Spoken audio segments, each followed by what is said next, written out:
بر خداست که راه درست و نجات بخش را نمایان کند. بدانید که در میان راهها راهی انحرافی است و اگر خدا صلاح می‌دانست همه شما را به اجبار هدایت کند.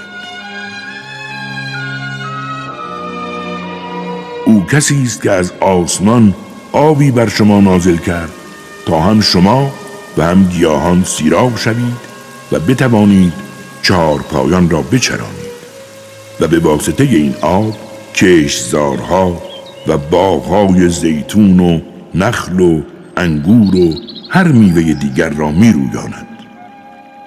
بدانید در اینها برای اهل تفکر نشانه هایی است و شب و روز و خورشید و ماه و ستارگان را در خدمت شما قرار داد، حالان که به فرمان او به خدمت شما در آمدند.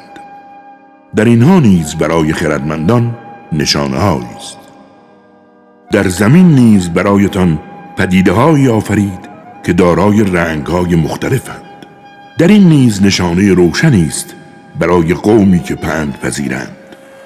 او کسی است که دریا را رام کرد تا شما از گوشت تازه آبزیان بهره مند شوید و از آن زیورالاتی چون مروارید استخراج کنید و خویشتن را به آن بیارایید.